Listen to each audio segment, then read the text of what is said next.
So, without further ado, I'd like to talk to you a little bit about my studies. First off, though, a disclaimer, I am not a native Wichitan or even a native Kansan. Don't hold that against me. I was raised in Texas and taught at an early age about Texas history. So I learned about the Spanish missions and the invasion of Santa Ana and Sam Houston and Stephen F. Austin, whom my college was named for, and Remember the Alamo, and all those great things about Texas history. So when I moved here about 8 years ago, I was adopting Kansas as my new state, and also along with it, its rich history, which I have discovered has been really fun to study. I began reading up on some local history just out of fascination. I suppose you could call me a history buff. But upon taking this job here about 3.5 years ago as the museum educator, I began a more concerted effort to learn about the local history here. I have spent the past several years teaching museum visitors, and mostly school children, about the early days of this area, about the bison who once roamed the Great Plains, the Native Americans who resided in and around Wichita, and the hunters who came mainly for financial gain that the bison hides afforded them. That's the story we've been telling our visitors, but I wanted to learn more about these early pioneers and hear their stories for myself. Enter James Mead. James Mead is most well known as a buffalo hunter, trader, and Wichita town founder, but he was also a very talented writer. Later in his life, he wrote the following.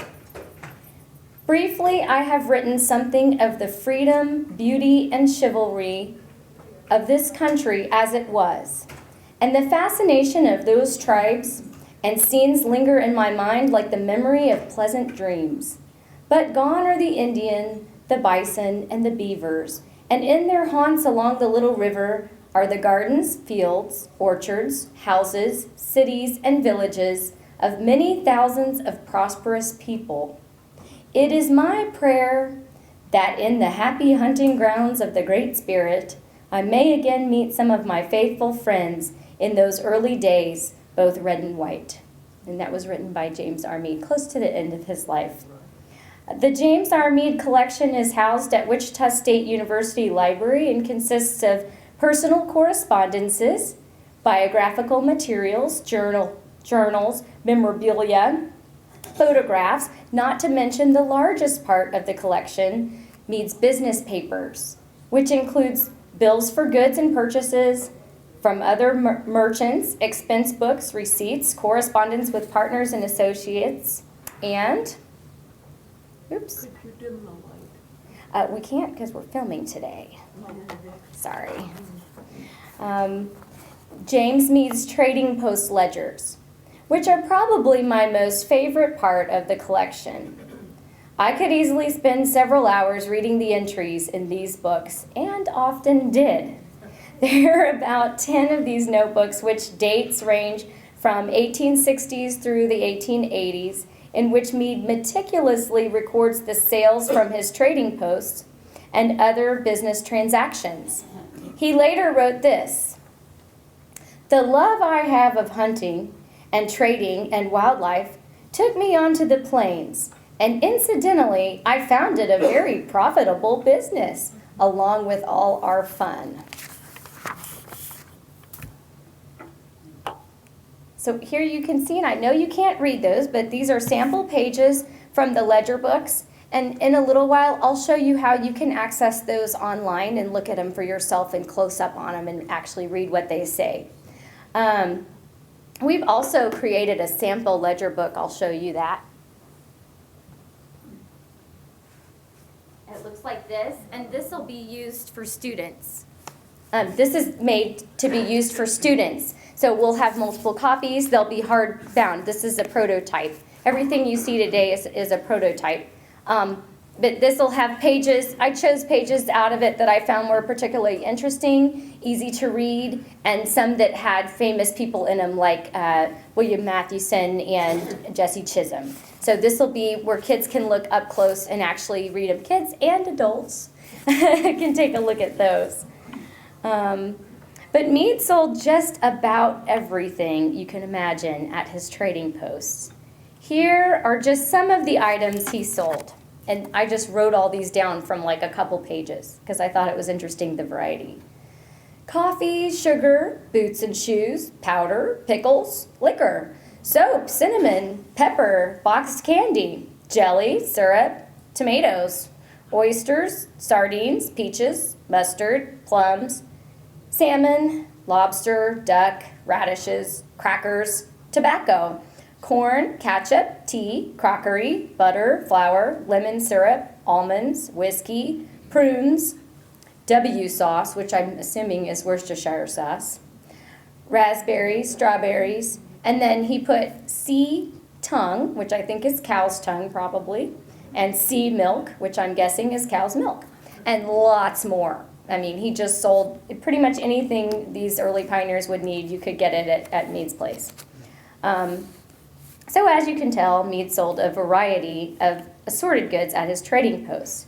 However, when he traded with the Indians, he brought very specific items which were determined to be desirable to them. How did he know which items would be interesting to trade, they would be interested in trading? I'm sure from lots of experience and probably some trial and error, and probably also talking to other traders.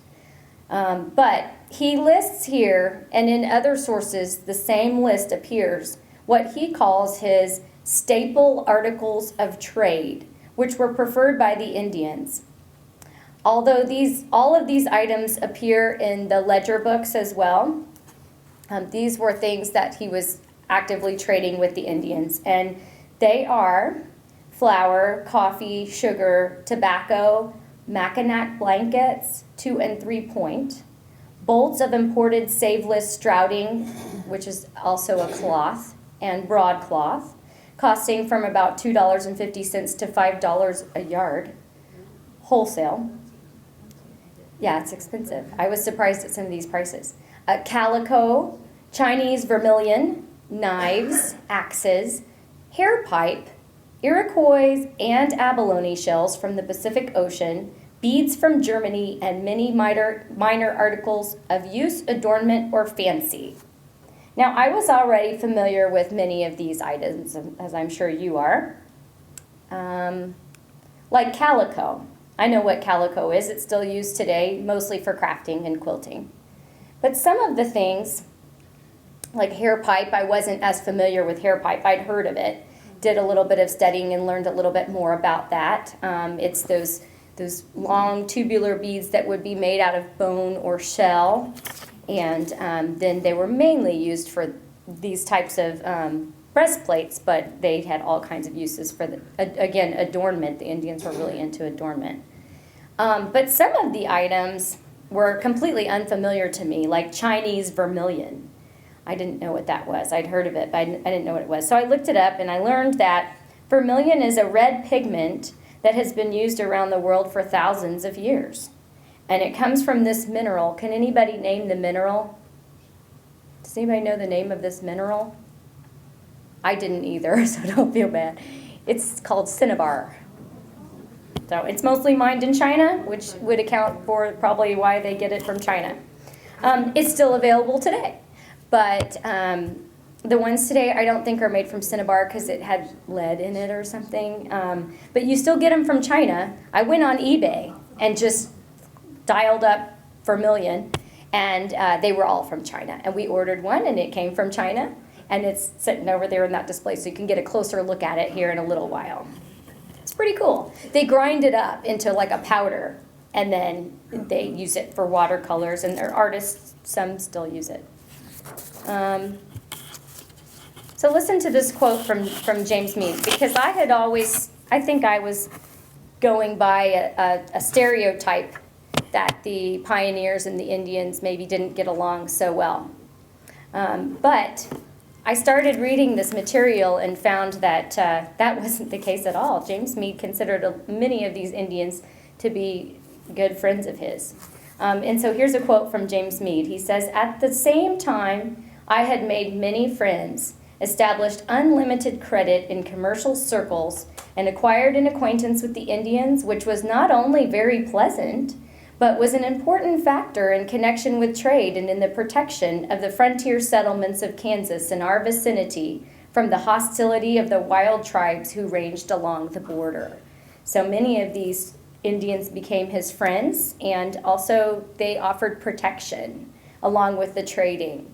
An example of one such friendship is this guy. His name is Tawakoni Jim, and in Meade's own words, he says, his name is Tawakoni Jim, and a more reliable or companionable associate I never met.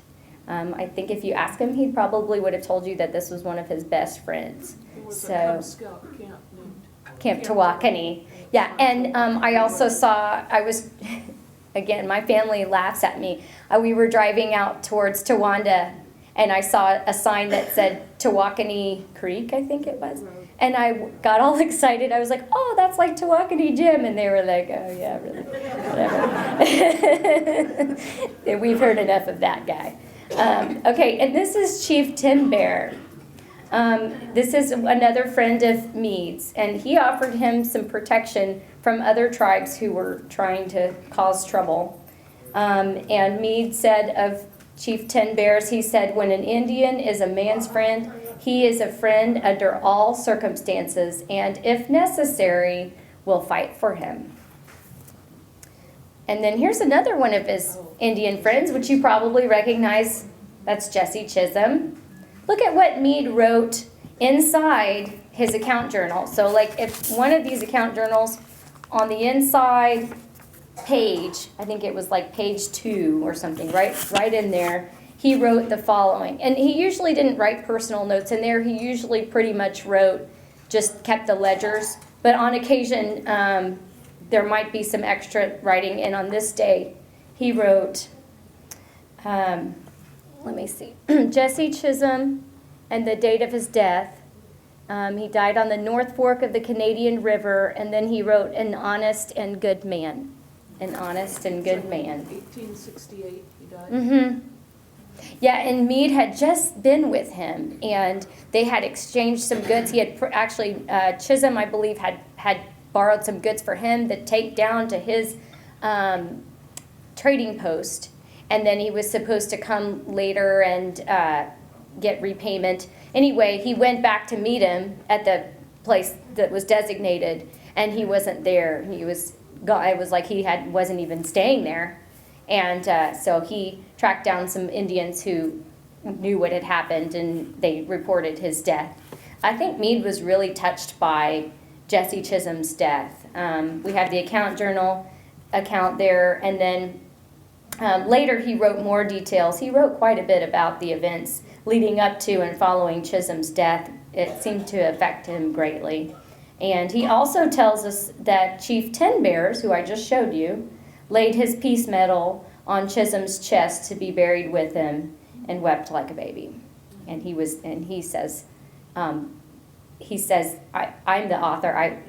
Something like I was there. The author was there. So he tells personal accounts of just the immense grief of the Indians surrounding Chisholm's death. And then, of course, you're probably familiar with the Chisholm Trail. The Chisholm Trail, there's been a lot of confusion about the Chisholm Trail. It really was not. It was not started out as a cattle trail. It was named that by the cowboys, and it was named after this great man. But he didn't have anything to do with cattle or moving cattle or anything like that. And at the end, towards the end of his life, Meade wrote quite a bit about Chisholm, and he wanted to dispel that myth that he didn't have anything to do with raising cattle. But the trail was simply the shortest, quickest route to get from here to there, and so a portion of Chisholm's trail that he had used to get back and forth from Wichita south to Council Grove, which that's not the Council Grove in Kansas. It's confusing. It's a Council Grove in Indian Territory, which is now Oklahoma. Okay, so he had a home near there, a trading post. I know that's confusing, but that was his route that he would take. So later, when the cattle ranchers were then forming a route to move the cattle, they used the same part of the same route because it was the shortest, quickest way, and that route was already established there, and named it after Chisholm, and then it continues on down to Texas. So that's what Meade wants you to know about that. He was important to him. We have some online resources that are really cool that I want to share with you really quickly. First off, the Kansas Historical Society has they have a website, Kansas Memory, and on Kansas Memory you can access quite a few of the letters, especially the personal correspondence. There's other items too. But if you go on like kansasmemory.org and just under the search, just type in Meade. I'm sorry, that's hard to read because I made a little link. But you just type in Meade and it'll take you there. The last part of it was just something that I had looked up. Also, Wichita State Special Collections. I told you about these wonderful account ledgers, these notebooks. There are several of them that are digitized and available online. And you go to Special Collections website. It's specialcollections.wichita.edu. They have a section called their Western Trails manuscripts, and it'll take you. Or if you just go to their main website and type in Meade, it'll get you there. Also, the State Library of Kansas, it's called Skyways, is their website, skyways.lib.ks.us. It's kind of clunky, but you can just type in the State Library of Kansas and it'll get you there. That one has a really nice biography of Meade that was written when he was still alive. So I thought it was pretty interesting. And then our photo website, wichitaphotos.org, is always a great website to look at when you're wanting to find photos because our photos from our collections are scanned in there. So you can search that as well. And then this is the book that kind of started it all for me. And this is available in our gift shop. And you guys are welcome to look at maybe buying a copy of that today. I would highly recommend it. It's a wonderful book, Hunting and Trading on the Great Plains. And I'll let Dr. Jones tell you a little bit more about that book in just a moment and how that came to be because he was instrumental in getting this. This is the second publication, and he's also written some wonderful footnotes and some very helpful information has been added to it, as well as interspersing great photographs, helpful maps, and other information that moves along the story, which is Meade's original writing, his memoirs, which he dictated later in life and were made into a memoir, which was then ended up in this book form. So we're really, really fortunate to have this wonderful book. And this is really what started it for me was I picked up this book and started reading it and was like, wow, we are missing the boat here. We're only telling this much of a wonderful story that we have all this wealth of information we should be sharing with our visitors and especially our school kids. So after reading the book and studying the collection more, I decided that maybe the best way to tell that story rather than augment our current exhibits would be to create what we're calling some mobile discovery centers or discovery units. I don't know exactly what the formal name will be, and again, this is a prototype. But what will happen is we will have these units and they will all look the same. They'll have the same look with different topics, and they'll be interspersed throughout the museum. And so that way, when kids see these, and adults, but they're designed to work for kiddos.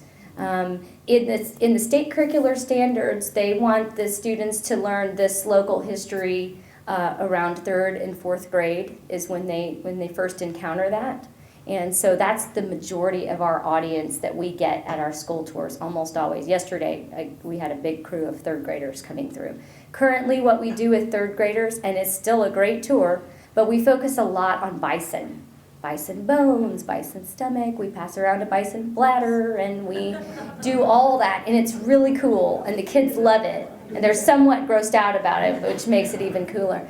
But, but I don't want these stories to get away, and I don't want to overlook the meat of the story, which is the people. And so the trading interaction with the pioneers like James Meade and those Indians, I think, is a story worth telling, and I'm working really hard to get that out there. So what I've done is created this this unit. It's on wheels, although you can't tell by looking at it because it's very sturdy. But it can move into wherever we want it to go. If we have a big group, we might move it into this room, or it can stay in the exhibit. And there's all kinds of hands-on items and pullouts that invite you to do various activities and learn more about the things I just told you about. The basic story of this unit is trading on the plains, and Meade is our storyteller. So lots of quotes from him and lots of information about his Indian friends and their interactions. And then the case on the top is all it's contained these, what he called the staple articles of trade that I told you about. I picked ones that maybe the kids wouldn't be as familiar with. So there's a sampling of hair pipe, vermilion, there's some calico, which is really from the time period. There are some trade beads in there, and an axe.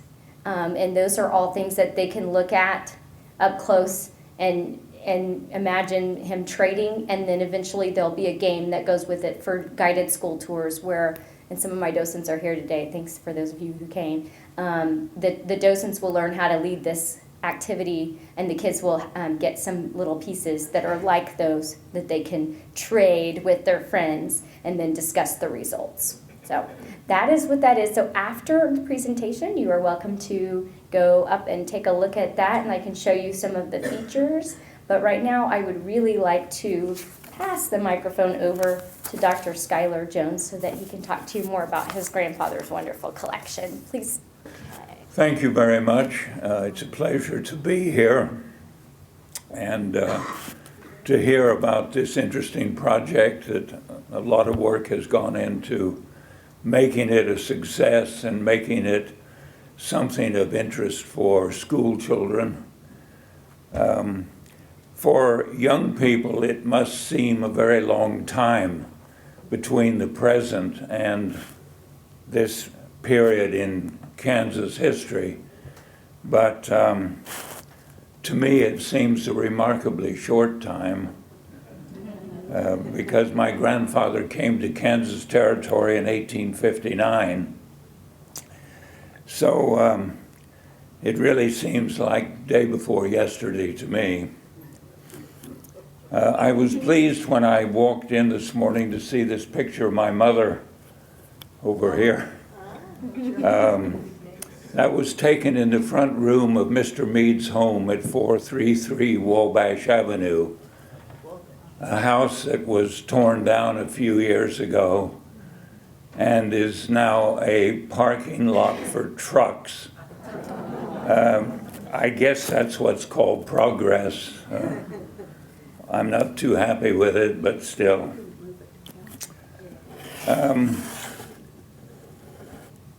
First, a word about Mr. Meade's memoir, Hunting and Trading on the Great Plains. In the last, I think, about 15 years of his life, different friends in Wichita kept urging him to write down his memories of early days in Kansas Territory and early statehood days. Although he published a lot of articles, I think Mr. Meade wrote and published about 30 articles in the Kansas State Historical Society and the Kansas Academy of Sciences. But for some reason, he avoided or didn't get around to writing about the early days of his experiences in Kansas. So these friends of his, one was Lindsey Dyke, who is very well known in Kansas, the Dyke Museum he was a natural historian and a great friend of Mr. Meade's. And another one was a resident of Wichita named Charlie Payne. And they kept urging him to do this writing, and when they could see that he really wasn't going to get around to doing it, they persuaded him to dictate his memories to a stenographer. The details of this arrangement are not known, but clearly the stenographer turned up at the house on I don't know how many days or afternoons, and Mr. Meade just talked to her about his early experiences in Kansas. And I suppose she took this down in shorthand.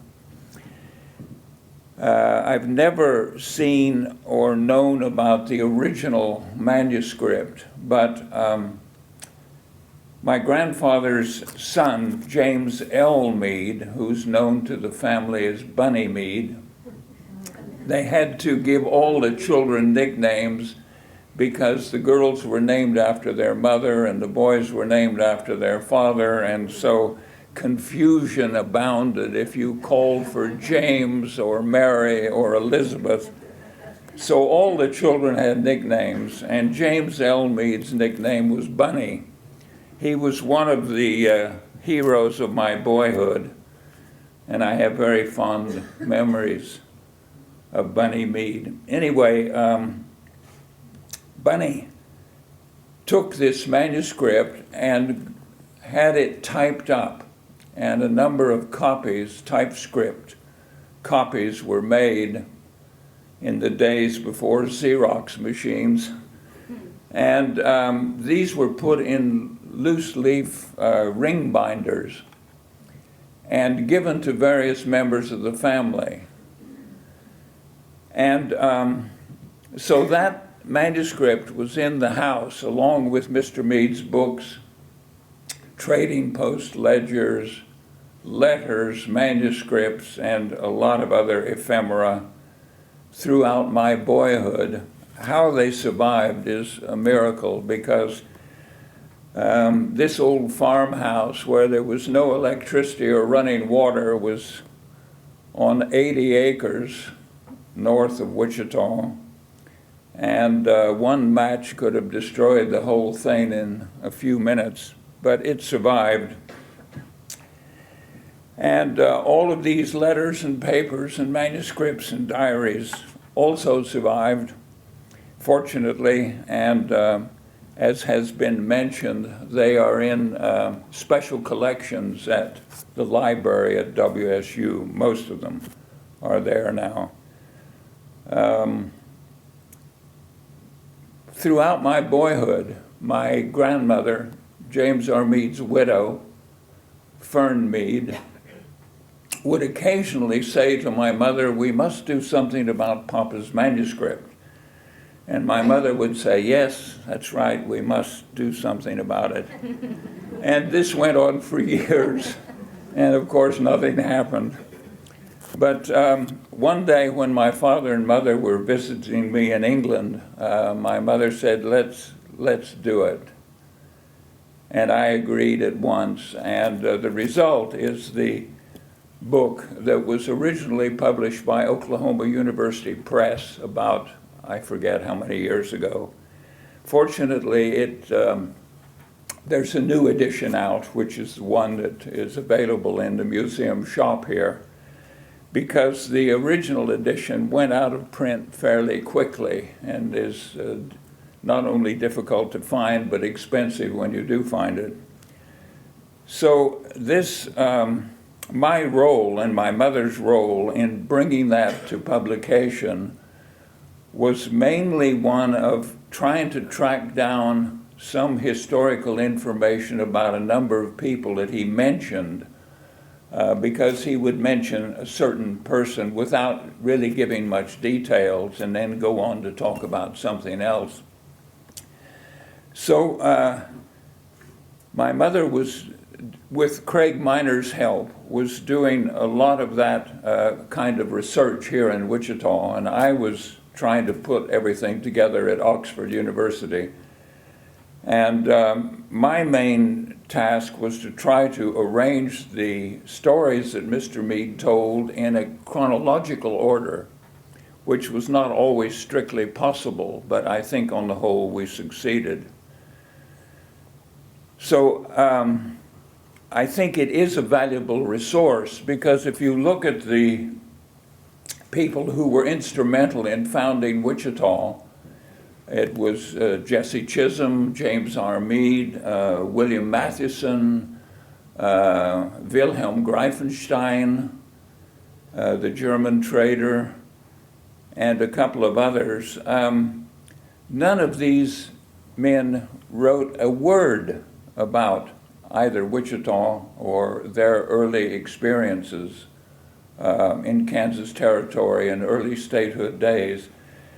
Mr. Mead is the only one of them that actually wrote anything about this part of Kansas history. So the book is quite an important resource for that period of our rather recent past, although it seems that there's a great gap between now and then. As Mr. Mead noted, the Indians are gone and the buffalo are gone and the prairies are all fenced in. And I think he looked back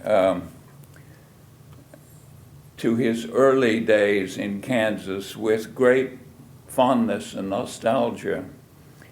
And although he had been instrumental in developing Wichita and building it up and he gave a lot of land in Wichita that he owned for churches and schools, because he knew that without churches and schools, settlers would not come here with their families. And he saw this was a key element in developing Wichita, so he freely gave land for that.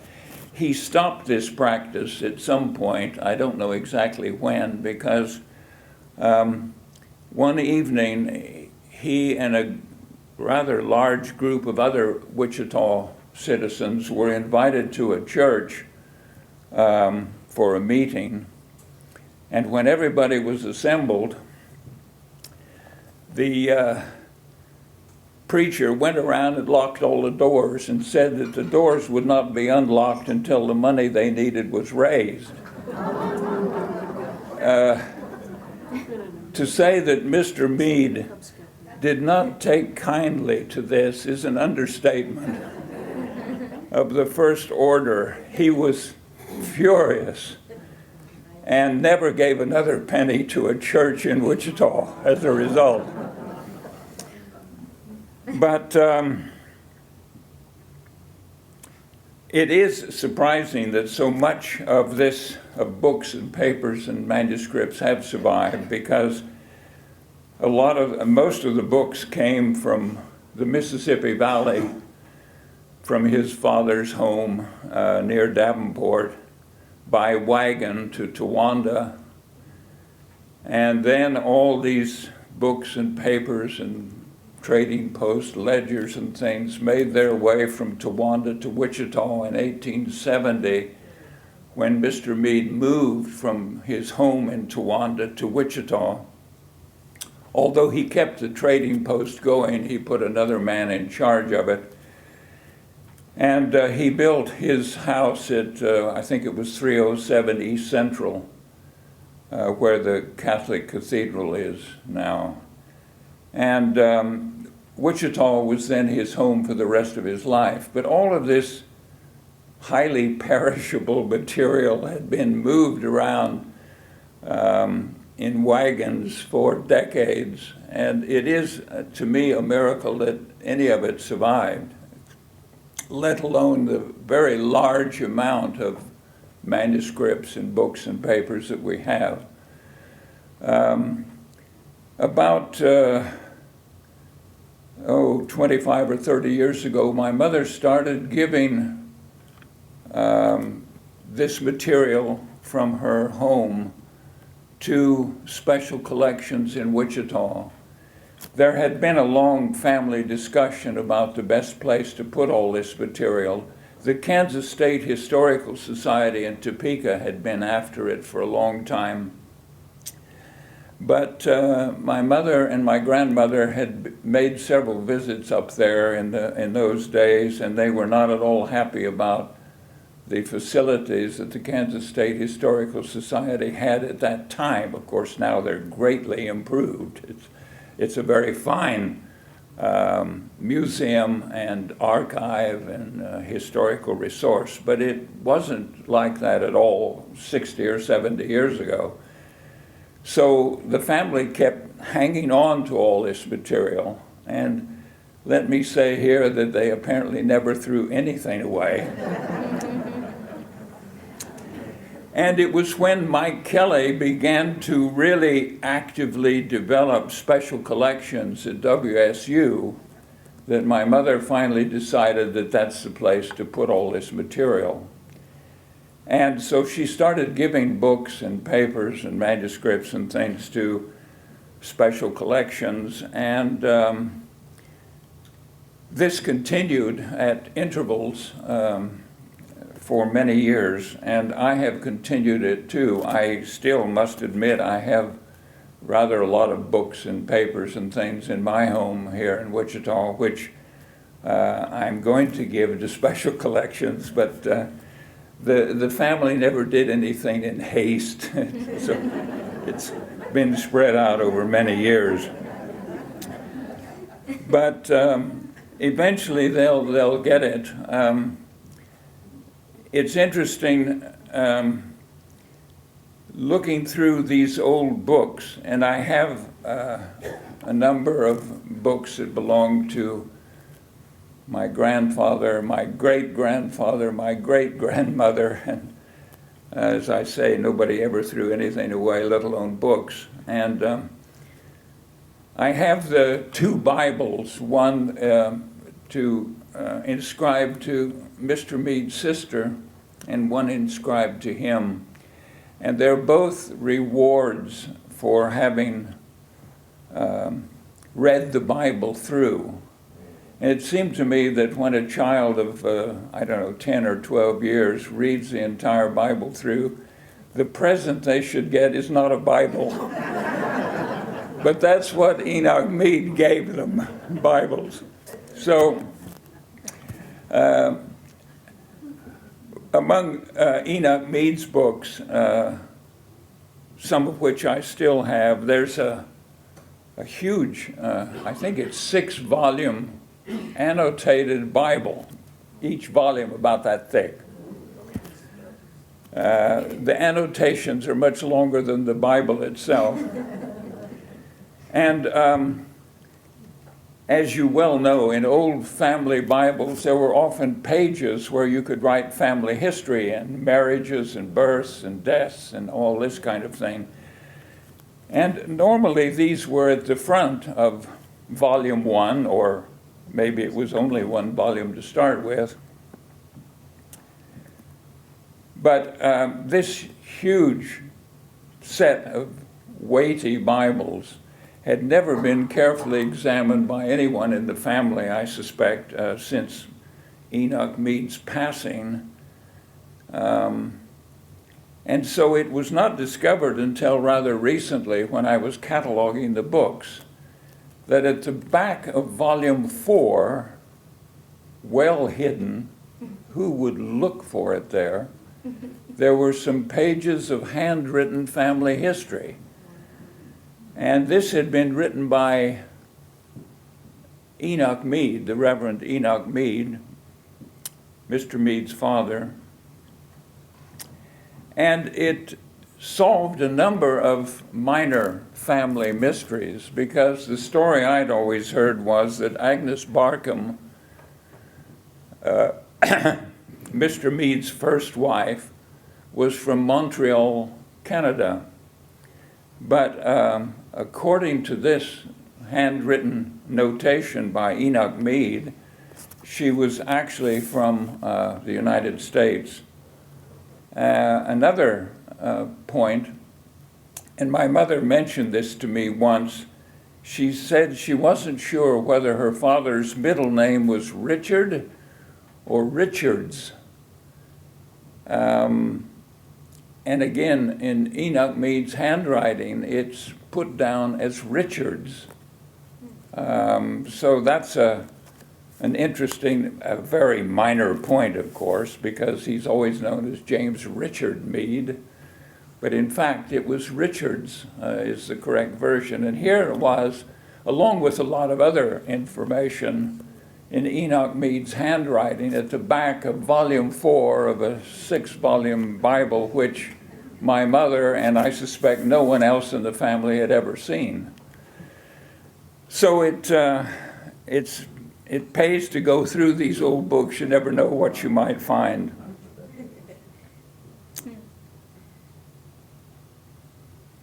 On the north side of that old farmhouse up near Keachai, there was exposed to the weather, surprisingly, there was a big wooden barrel. And I remember as a boy one day wondering what was in it, so I started exploring. I was probably about 10 years old, and I found 2 items of interest to any 10-year-old boy. One was a human skull, and the other was a .32 caliber pistol. But this barrel contained much more important material, books and manuscripts and papers that had been put in a wooden barrel and stuck on an open porch on the north side of a farmhouse. So again, I say it's a miracle any of it survived. Well, I'm very grateful to the staff here at the museum for all the work they've been doing on this very interesting project for schools. And I think they deserve a lot of credit for the initiative and the energy and thought that has gone into it. And I see it as a way of sparking interest in young people today. I sometimes think that my boyhood on that Kansas farm in what is sometimes called the good old days, the 1930s, which were not really good for anybody. I think I was very fortunate in having that upbringing. Young people today are so inundated with distractions of smartphones and laptop computers and games on whatever it is they fiddle with.